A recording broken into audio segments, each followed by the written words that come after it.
புதுவை மக்களே, உங்க friends and relatives பாண்டிச்சேரியில ஸ்டே பண்றதுக்கு ஹோட்டல் ரூம்ஸ் பாத்துட்டு இருக்கீங்களா? ஹோட்டல் செலவு நினைச்சு ரொம்ப கவலைப்படுறீங்களா? இனி அந்த கவலை உங்களுக்கு வேண்டாம்.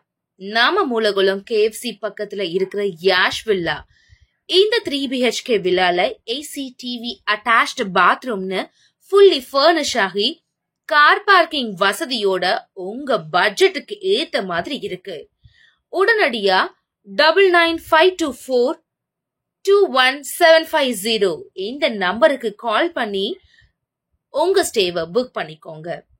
Yash villa, Kundasale main road, மேரி உழவர்கரை, புதுச்சேரி.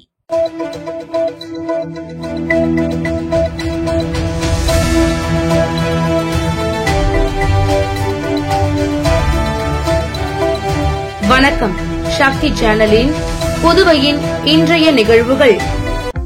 RSS பின்னணி தெரியாமல் 100வது ஆண்டு விழாவிற்கு வாழ்த்து கூறி முதலமைச்சர் ரங்கசாமி சந்தர்ப்பவாத அரசியல் செய்வதாக முன்னாள் முதலமைச்சர் நாராயணசாமி விமர்சித்துள்ளார்.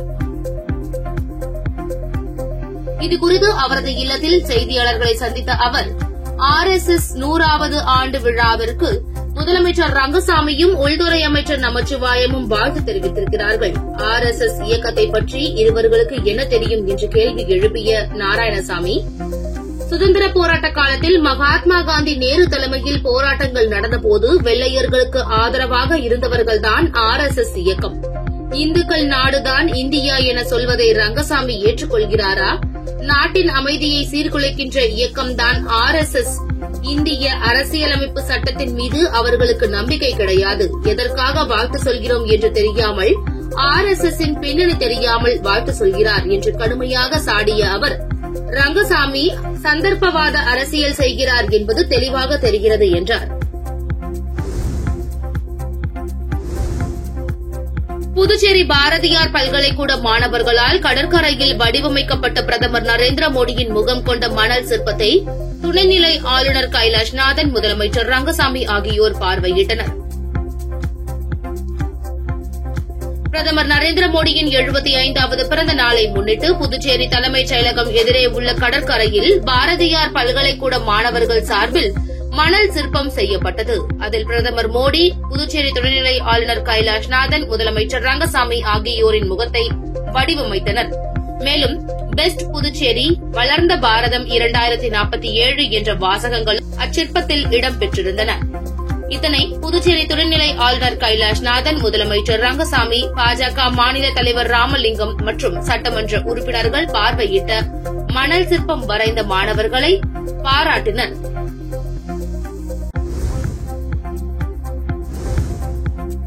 பகுதி நேர வேலை என கூறி 28,57,000 மோசடி செய்த மர்ம கும்பலை சைபர் கிரைம் போலீசார் தேடி வருகின்றனர்.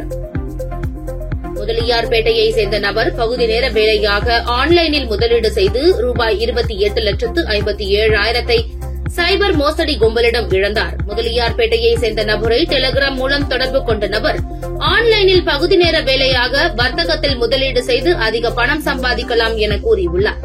இதனை நம்பிய மர்ம நபர் தெரிவித்த ஆன்லைன் வர்த்தகத்தில் பல்வேறு தவணைகளாக ரூபாய் 28,57,000 முதலீடு செய்து அவருக்கு கொடுக்கப்பட்ட பணிகளை முடித்து வந்துள்ளார். பின் அதன் மூலம் வந்த லாப பணத்தை எடுக்க முயன்றபோது முடியவில்லை. அதன் பிறகே மோசடி கும்பலிடம் பணத்தை இழந்தது தெரிய வந்தது. இதேபோல் தட்டாஞ்சாவடியை சேர்ந்தவர் ரூபாய் 25,000 இழந்துள்ளார். இதுகுறித்து சைபர் கிரைம் போலீசார் வழக்கு பதிந்து விசாரித்து வருகின்றனர்.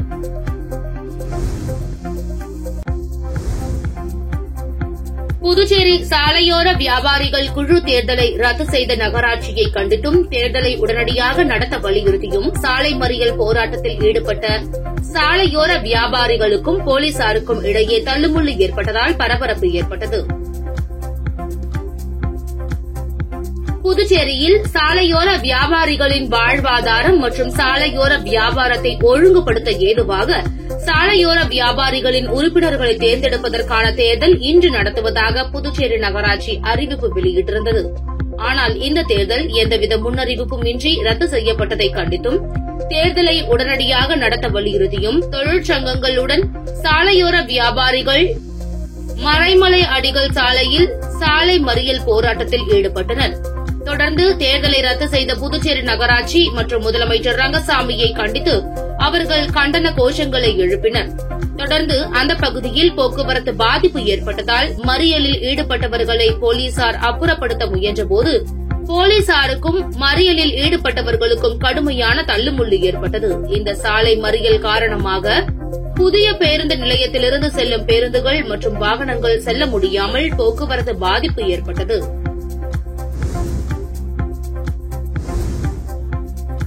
பாராளுமன்ற உறுப்பினர் மேம்பாட்டு நிதியிலிருந்து சுமார் 25 லட்சம் ரூபாய் செலவில் பெத்துசெட்டிப்பேட்டை அரசு பள்ளிக்கு கட்டிக் கொடுக்கப்பட்ட கழிப்பறையை செல்வ கணபதி எம்பி, வைத்தியநாதன் எம்எல்ஏ ஆகியோர் திறந்து வைத்தனர்.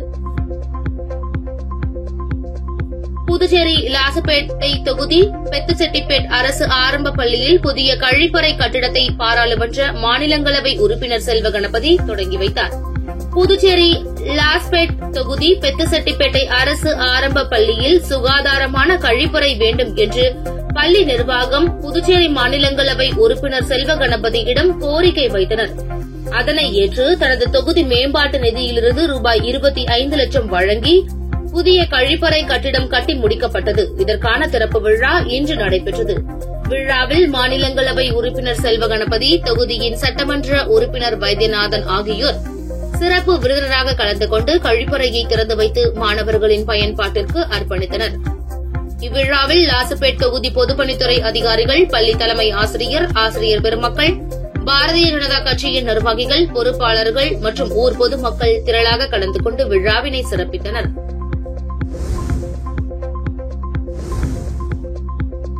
உழவர்கரை நகராட்சி சார்பில் தூய்மையே சேவை இருவார தூய்மை பணியின் மூலமாக 38,765 கிலோ நெகிழி கழிவுகள் அகற்றப்பட்டுள்ளது. உழவர்கரை நகராட்சி ஆணையர் சுரேஷ்ராஜ் செய்திக்குறிப்பில், மத்திய அரசின் தூய்மை இந்தியா திட்டத்தின் கீழ் தூய்மையே சேவை நாடு முழுவதும் ஆண்டுதோறும் செப்டம்பர் 17ஆம் தேதி முதல் அக்டோபர் 2ஆம் தேதி வரை நடைபெறும் தேசிய அளவிலான இருவார தூய்மை பணியாகும். இந்த ஆண்டு தூய்மையே சேவை 2025 தூய்மை திருவிழா முழு அரசு மற்றும் முழு சமூகம் என்ற கருத்துக்களுக்கு இணங்க சுற்றுச்சூழலுக்கு உகந்த குப்பையில்லா புதிய கொண்டாட்டங்களுக்கு முன்னுதாரணங்களை உருவாக்குவதை நோக்கமாக கொண்டு செயல்படுத்தப்படுகிறது. இதனை கவர்னர் கைலாஷ்நாதன் கடந்த 17ஆம் தேதி மணப்பட்டு கிராமத்தில் துவக்கி வைத்தார். தொடர்ந்து புதுச்சேரி முழுவதும் பள்ளி மாணவர்கள், நாட்டு நலப்பணி திட்ட தன்னார்வலர்கள், தேசிய மாணவர் படையினர், மகளிர் சுய உதவிக் குழுக்கள் மற்றும் பொதுமக்களின் பங்களிப்போடு புதுச்சேரியில் உள்ள 5 உள்ளாட்சி அமைப்புகளுக்கு உட்பட்ட பூங்காக்கள், பள்ளி, கல்லூரி வளாகம், கோவில்கள் என 130 இடங்களில் துப்புரவு பணியின் மூலமாக 38,765 கிலோ நெகிழி கழிவுகள் தனியாக சேகரிக்கப்பட்டு அகற்றப்பட்டதாக தெரிவிக்கப்பட்டுள்ளது. புதுச்சேரி அரியாங்குப்பம் சட்டமன்ற தொகுதிக்கு உட்பட்ட 1,23 லட்சம் ரூபாய் செலவில் வடிகால் கால்வாயில் ஆர்சிசி வடிகால் கட்டுமான பணிக்கான பூமி பூஜையை தொகுதி சட்டமன்ற உறுப்பினர் பாஸ்கர் என்கிற தட்சிணாமூர்த்தி தொடங்கி வைத்தார். புதுச்சேரி அரியாங்குப்பம் சட்டமன்ற தொகுதிக்கு உட்பட்ட வானவில் நகரில் 1,23 லட்சம் ரூபாய் செலவில் வடிகால் கால்வாயில் ஆர்சிசி வடிகால் கட்டுமான பணிக்கான பூமி பூஜை இன்று நடைபெற்றது. இதில் கலந்து கொண்டு பொதுப்பணித்துறை அமைச்சர் லட்சுமி நாராயணன் மற்றும் தொகுதியின் சட்டமன்ற உறுப்பினர் பாஸ்கர் என்கிற தட்சிணாமூர்த்தி ஆகியோர் பூஜை செய்து பணியினை தொடங்கி வைத்தனர். இந்நிகழ்ச்சியில் தலைமை பொறியாளர் வீரசெல்வம், மேற்பார்வை பொறியாளர் சுந்தரமூர்த்தி, பொதுப்பணித்துறை நீர்ப்பாசன கோட்ட செயற்பொறியாளர் ராதாகிருஷ்ணன், உதவி பொறியாளர் மதிவாணன், இளநிலை பொறியாளர் பிருத்விராஜ் உள்ளிட்ட ஊர் பொதுமக்கள் மற்றும் தேசிய ஜனநாயக கூட்டணி கட்சி நிர்வாகிகள் கலந்து கொண்டனர். இதேபோன்று புதுச்சேரி அரியாங்குப்பம் சட்டமன்ற தொகுதிக்கு உட்பட்ட பாரதி நகர் நெய்தல் தெருவில் இருந்து சுடுகாடு வரை செம்மாங்குட்டை கால்வாயில் 3,51,000 ரூபாய் செலவில் தூர்வாரும் பணிக்கான பூமி பூஜை இன்று நடைபெற்றது. இதில் சிறப்பு விருந்தினராக கலந்து கொண்ட தொகுதியின் சட்டமன்ற உறுப்பினர் பாஸ்கர் என்கிற தட்சிணாமூர்த்தி பூஜை செய்து பணியினை தொடங்கி வைத்தார். இந்நிகழ்ச்சியில் பொதுப்பணித்துறை நீர்ப்பாசன கோட்ட செயற்பொறியாளர் ராதாகிருஷ்ணன், உதவி பொறியாளர் மதிவாணன், இளநிலை பொறியாளர் பிருத்விராஜ் மற்றும் ஊர் பொதுமக்கள், தேசிய ஜனநாயக கூட்டணி கட்சியை சார்ந்த நிர்வாகிகள் கலந்து கொண்டனர். விஜயதசமியை முன்னிட்டு திருபுவனை தொகுதியில் துப்புரவு செய்யும் பணியாளர்களுக்கு சமூக சேவகி அண்ணா பிரபாவதி இனிப்புகள் வழங்கி சால்வை அணிவித்து கௌரவித்தார். புதுச்சேரியில் சுகாதார சீர்கேடு ஏற்படாத வண்ணம் பணிபுரிகின்ற துப்புரவு பணியாளர்களை ஊக்கப்படுத்தி அவர்களை கௌரவிக்கும் விதமாக விஜயதசமியை முன்னிட்டு திருபுவனை தொகுதிக்குட்பட்ட பகுதிகளில் தினந்தோறும் சுத்தம் செய்து வருகின்ற சுமார் 80 துப்புரவு பணியாளர்களுக்கு சமூக சேவகி அண்ணா பிரபாவதி நேரில் சென்று துப்புரவு பணியாளர்களை சந்தித்து உற்சாகப்படுத்தும் விதமாக பல்வேறு எடுத்துக்காட்டுகளை கூறி இனிப்புகள் வழங்கி சால்வை அணிவித்து கௌரவித்தார். மேலும் இந்நிகழ்ச்சியின் போது அண்ணா பிரபாவதியின் ஆதரவாளர்கள் சுமார் 100க்கும் மேற்பட்டோர் கலந்து கொண்டு சிறப்பித்தனர்.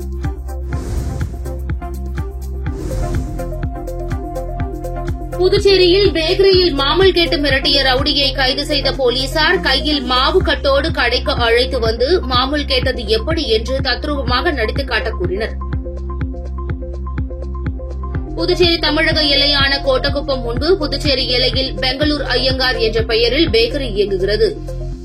இந்த பேக்கரியில் மாதம் 5000 ரூபாய் ரவுடிகள் மாமல் கேட்டுள்ளனர். இதற்கு கடை உரிமையாளர் கொடுக்க மறுக்கவே ஆத்திரமடைந்த அவர்கள் கையில் வைத்திருந்த பட்டா கத்தியால் பேக்கரியில் உள்ள பொருட்களை அடித்து நொறுக்கி சூறையாடினர்.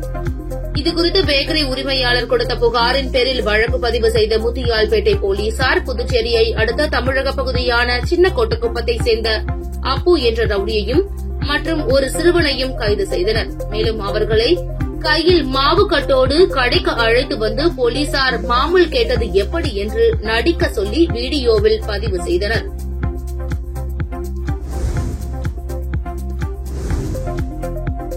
மாணவர்களுக்கான சிறப்பு பேருந்து மற்றும் இலவச பேருந்துகள் காலம் தவறி வருவதால் தங்கள் பிள்ளைகள் பள்ளிக்கு செல்ல முடியாத நிலை ஏற்படுவதாக நிரவி கொம்யூன் பஞ்சாயத்து பகுதியில் நடைபெற்ற கிராம சபை கூட்டத்தில் பெண்கள் புகார் அளித்தனர்.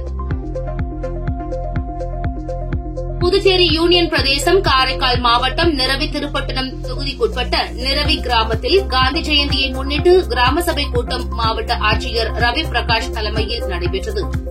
கூட்டத்தின் துவக்கத்தில் பேசிய சில பெண்கள் நிரவி கிராமத்திற்கு பிஆர்டிசி அரசு போக்குவரத்து கழக பேருந்து கடந்த 3 மாதங்களுக்கு மேலாக வருவதே இல்லை என புகார் தெரிவித்தனர். பள்ளி மாணவர்களுக்காக சலுகை கட்டணத்தில் இயக்கப்படும் பேருந்துகள் கல்வித்துறை சார்பில் இயக்கப்படும் இலவச பேருந்துகளும் காலத்தோடு வராத நிலையில் தங்களது பிள்ளைகள் பள்ளிக்கு செல்ல முடியாத நிலை ஏற்படுவதால் பள்ளிக்கு விடுமுறை எடுக்கும் நிலை ஏற்படுவதால் மாணவர்களின் கல்வித்தரம் பாதிக்கும் நிலை ஏற்பட்டுள்ளதாக வேதனை தெரிவித்தனர். கிராம மக்களின் அடுக்கடுக்கான குறைகளை கேட்ட ஆட்சியர் ரவி பிரகாஷ் உங்களது குறைகளை நானே நேரில் வந்து ஆய்வு செய்து நிவர்த்தி செய்வேன் என உறுதி அளித்ததால் பொதுமக்கள் மகிழ்ச்சி அடைந்தனர். வில்லியனூர் தொகுதிக்குட்பட்ட வி மணவெளி பகுதியில் புதுச்சேரி பள்ளிக் கல்வி இயக்ககம் சார்பில் அரசு தொடக்கப்பள்ளியின் புதிய பள்ளி கட்டிடத்தை அமைச்சர் நமச்சிவாயம், தொகுதியின் சட்டமன்ற உறுப்பினர் சிவா ஆகியோர் கலந்து கொண்டு திறந்து வைத்தனர்.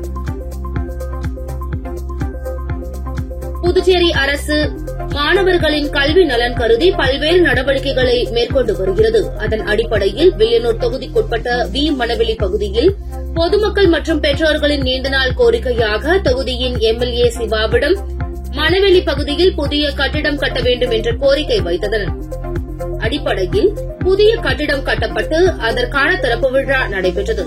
புதுச்சேரி அரசு பள்ளிக் கல்வி இயக்ககம் சார்பில் அரசு தொடக்கப்பள்ளியின் புதிய கட்டிட திறப்பு விழாவில் கல்வித்துறை அமைச்சர் நமச்சிவாயம் மற்றும் தொகுதியின் சட்டமன்ற உறுப்பினர் சிவா ஆகியோர் கலந்து கொண்டு ரிப்பன் வெட்டி குத்துவிளக்கு ஏற்றி கட்டிடத்தை திறந்து வைத்தனர்.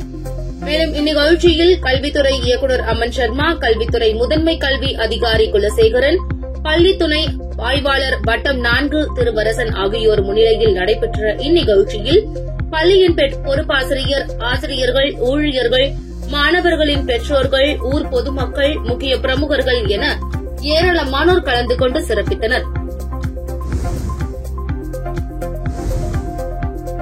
வருகின்ற 2026ஆம் ஆண்டு சட்டமன்ற தேர்தலை முன்னிட்டு புதுவை பாஜக நியமன சட்டமன்ற உறுப்பினர் திருநள்ளாறு தொகுதியில் வீடு வீடாக சென்று மக்களின் குறைகளை கேட்டறிந்து வாக்கு சேகரிப்பில் ஈடுபட்டனர்.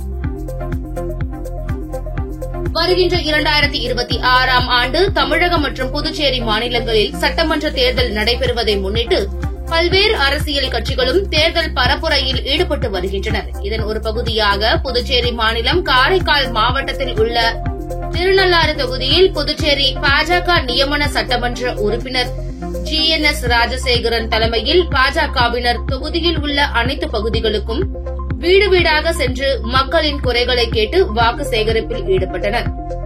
முன்னதாக திருநள்ளாறு பகுதியில் உள்ள சக்தி விநாயகர் ஆலயத்தில் சிறப்பு பிரார்த்தனை செய்து தனது பிரச்சார பயணத்தை தொடங்கினார். மேலும் வாக்கு சேகரிப்பில் ஈடுபட்ட நியமன சட்டமன்ற உறுப்பினருக்கு அப்பகுதி மக்கள் உற்சாக வரவேற்பு அளித்ததோடு அப்பகுதியின் நிறை குறைகளை அவரிடம் தெரிவித்தனர்.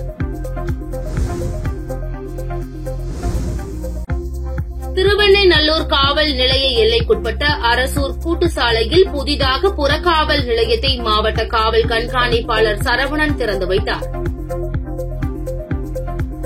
திருவெண்ணைநல்லூர் காவல் நிலைய எல்லைக்குட்பட்ட சென்னை திருச்சி தேசிய நெடுஞ்சாலையில் அரசூர் கூட்டுச்சாலையில் புதிதாக கட்டப்பட்டுள்ள அரசூர் புறக்காவல் நிலையத்தை இன்று மாவட்ட காவல் கண்காணிப்பாளர் சரவணன் திறந்து வைத்தார். இந்நிகழ்ச்சியில் விழுப்புரம் உட்கோட்ட துணை காவல் கண்காணிப்பாளர் ரவீந்திரகுமார் குப்தா, திருவெண்ணைநல்லூர் காவல் நிலைய ஆய்வாளர் அழகிரி, உதவி ஆய்வாளர் பாலசிங்கம் உட்பட போலீசார் கலந்து கொண்டனர்.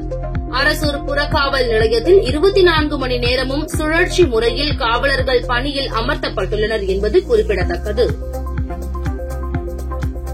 உங்கள் சக்தி சேனலின் புதுவையின் அன்றாட நிகழ்வுகளை உடனுக்குடன் தெரிந்து கொள்ள சக்தி சேனல் புதுச்சேரி யூடியூப் சேனலை சப்ஸ்கிரைப் செய்து கொள்ளுங்கள். மறக்காமல் பெல் பட்டனையும் கிளிக் பண்ணுங்க, ஷேர் பண்ணுங்க, லைக் பண்ணுங்க. உங்கள் சக்தி சேனல்.